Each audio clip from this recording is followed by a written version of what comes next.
अस्सलामुअलैकुम, मैं हूं doctor Ishfaq Ahmed, homeopathic physician. आज मैं जिस बीमारी का जो है होम्योपैथिक इलाज बताने लगा हूँ वो है खांसी। अब बेसिकली जो है अगर हम देखते हैं तो वो ये खांसी जो है एक बीमारी नहीं है। मुख्तलिफ जो बीमारियाँ होती हैं उनके साथ एक सिम्टम के तौर पर, एक अलामत के तौर पर ये सामने आ रही होती। अब इसके अंदर अगर हम देखें तो जितने भी रेस्पिरेटरी जो हमारा जो सिस्टम है, निज़ाम तनफ़ुस, उसकी जितनी भी बीमारियाँ होती हैं उसके साथ जो है ये खांसी ये लाजमी आ रही होती है।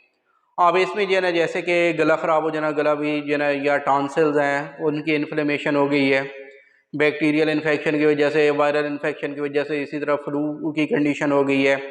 मौसम चेंज होने की वजह से अगर गला जो है खुश्क हो गया है तो गला खुश्क होने की वजह से भी खांसी आ रही होती है। और इसी तरह जो है ना लंग्स जो हैं उनके अंदर अगर कोई प्रॉब्लम हो गया है तो उसमें जो है जिस तरह नमूनिया वगैरह हो गया या अस्थमा है उसकी कंडीशन हो गई, या लंग्स के अंदर जो एल्वोलाई हैं उनकी इन्फ्लेमेशन हो जाती है, तो उसकी वजह से भी जो है ना ये खांसी आ रही होती है। अब ये जो है ना दो टाइप्स की होती है अगर हम इसमें देखें तो, एक तो हम ड्राई कहते हैं और दूसरी जो है ना वो प्रोडक्टिव होती है। ड्राई के हम खुश्क खांसी भी कहते हैं। अब इसके अंदर जैसे जो है ना वो खांसी आ रही होती है, साथ इसके कोई बलगम वगैरह वो मौजूद नहीं होता।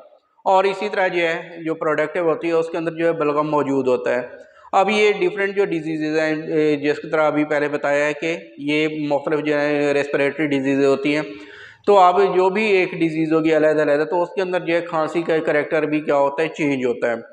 अब उसके अंदर जो है ना खांसी जो है ना अगर बलगम आ रहा है तो वो उसका कलर जो है ना वो अलग से होता है, एक दूसरे से चेंज हो रहा होता है, उसकी करैक्टरिस्टिक दूसरी जो है ना वो भी चेंज हो रही होती हैं। कुछ के अंदर बलगम के अंदर बहुत ज़्यादा स्मेल भी आ रही होती है। तो ये डिफरेंट जो है ना इसकी कलर भी डिफरेंट होता है, इसकी करैक्टर भी डिफरेंट होता है। तो इसकी बेस पे जो है हम जब भी कोई पेशेंट आता है तो हमारे उस इन करैक्टरिस्टिक की बेस पे जो है हम मेडिसिन सेलेक्ट करते हैं। और इसी तरह जो है अगर हम देखें कि खांसी आने का जो है ना वो भी अलग, जैसे हुपिंग कफ जिसको एक अलग हो गया, वो उसके अंदर ये इसी तरह बार्किंग कफ हो गई, जिस तरह कुत्ते के भौंकने जैसी आवाज़ आती है, तो इस तरह की जो है ना उनके अंदर कफ होती है। अब ये इसके जो खांसी के अटैक जो है ना ये किसी भी टाइम जो है ना, कुछ लोगों के अंदर सुबह के टाइम ज़्यादा होते हैं, किसी के अंदर दोपहर के टाइम, शाम के टाइम, इसी तरह मुख्तलिफ जो है ना टाइम के मुताबिक। इसी तरह मौसम जब अगर चेंज हो रहा है तो मौसम के चेंज होने की वजह से भी ये कंडीशन अपेयर होती है। अब कुछ लोग जो है ना जैसे सुबह के टाइम जागते हैं तो उस वक्त ज़्यादा अटैक आ रहा होता है, या उसके साथ ही बाहर निकलते हैं, ओपन जगह पे जाते हैं, उसमें जो है ना या तो कमी हो जाती है उसमें, या ज़्यादती हो जाती है खांसी के अंदर। तो ये डिफरेंट जो है ना उसकी करैक्टरिस्टिक की बेस पे हम मेडिसिन देते हैं, सिलेक्ट करते हैं उसको। तो जो मेडिसिन उसके मुताबिक बन रही होती है, उसकी केस की पिक्चर के मुताबिक, तो जब वो हम देते हैं तो फिर वो उस केस को क्योर की तरफ लेके जाती है, वो ठीक हो जाता है। अब जो है कुछ जो मेडिसिन है जो होम्योपैथी के अंदर इस्तेमाल होती है खांसी के लिए, सिर्फ जो है ना हम यहाँ पे जस्ट खांसी का करैक्टर ही देखेंगे कि अब उसके अंदर हम ये नहीं देख रहे कि उसके अंदर बीमारी कौन सी है, किस वजह से है, क्या है, सिर्फ खांसी है। वो उसमें हमने देखना है उसकी जो खांसी के ही जो अलामत आ रही होती है उसके मुताबिक जो मेडिसिन होंगी वो मैं बता रहा हूँ कि कौन कौन सी उसमें हो सकती हैं। फिर फर्दर जो है जब ही ये मेडिसिन सेलेक्ट की जाती है तो उसके साथ जो उसकी अलामत पाई जाती हैं, दूसरी अलामत, तो उसकी बेस पे फिर हम उसको सिलेक्ट करते हैं।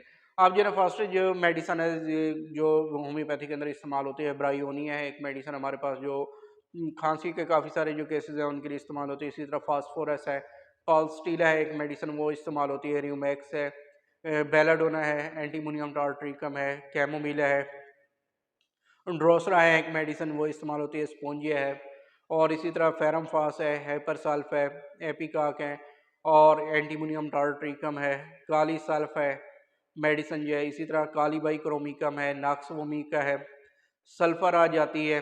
उसके साथ ही जो है एलियम सीपा है, यूफ्रेजिया है, मर्कसाल है। ये चंद मेडिसिन ऐसी हैं जो कि मुख्तलिफ़ केसेस के अंदर जो है हम खांसी के जो केसेस आते हैं उनके अंदर इस्तेमाल करते हैं।